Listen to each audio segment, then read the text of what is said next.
മുൻ മുഖ്യമന്ത്രി വി.എസ്. അച്യുതാനന്ദൻ അന്തരിച്ചു.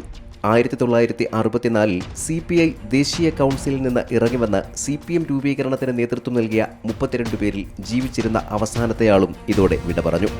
അവിഭക്ത കമ്മ്യൂണിസ്റ്റ് പാർട്ടിയുടെ ചെയർമാൻ S.A. ഡാംഗെയുടെ നേതൃത്വത്തിൽ ഒരു വിഭാഗത്തിനുണ്ടായിരുന്ന വലതുപക്ഷ ചായ്വ് നെഹ്റു സർക്കാരിനോടും ഇന്ത്യൻ നാഷണൽ കോൺഗ്രസിനോടുമുണ്ടായിരുന്ന അടുപ്പം ഇതിൽ പ്രതിഷേധിച്ചാണ് വി.എസ്. അടക്കം 32 പേർ ദേശീയ കൗൺസിലിൽ നിന്ന് ഇറങ്ങിപ്പോയത്. CPMന്റെ ചരിത്രത്തിനൊപ്പമാണ് വി.എസിന്റെ പൊതു രാഷ്ട്രീയ ജീവിതത്തിന്റെ വലിപ്പവും സ്ഥാനവും. C.H. കണാരനും E.K. നായനാർക്കും ശേഷം കേരളത്തിലെ മൂന്നാമത്തെ CPM സംസ്ഥാന സെക്രട്ടറിയായിരുന്നു വി.എസ്. 1980 മുതൽ 92 വരെയാണ് വി.എസ്. പാർട്ടി സെക്രട്ടറി ആയിരുന്നത്. 1986 മുതൽ 2009 വരെ CPM പോളിറ്റ് ബ്യൂറോ അംഗം. EMSനും AKGക്കും E. ബാലാനന്ദനും ശേഷം E.K. നായനാർക്ക് മുമ്പേ പോളിറ്റ് ബ്യൂറോ അംഗമായി. 2006 മുതൽ 2011 വരെ മുഖ്യമന്ത്രിയായിരുന്നു.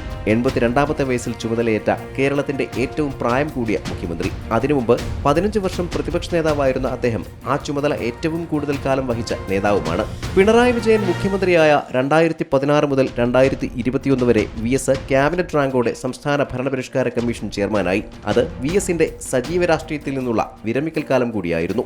1965 മുതൽ 10 നിയമസഭാ തെരഞ്ഞെടുപ്പുകളിൽ മത്സരിച്ച വി.എസ്. 7 തവണയാണ് വിജയിച്ചത്.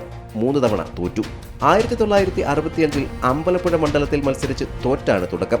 1967 വീണ്ടും അമ്പലപ്പുഴയിൽ മത്സരിച്ച് ജയിച്ചു. 67ലും 70ലും അമ്പലപ്പുഴയെ പ്രതിനിധീകരിച്ചു. അടിയന്തരാവസ്ഥയ്ക്ക് ശേഷം നടന്ന തെരഞ്ഞെടുപ്പിൽ 1977 അമ്പലപ്പുഴയിൽ തോറ്റു. പിന്നീട് 1991 മാരാരിക്കുളം മണ്ഡലത്തിൽ മത്സരിച്ച് ജയിച്ചു.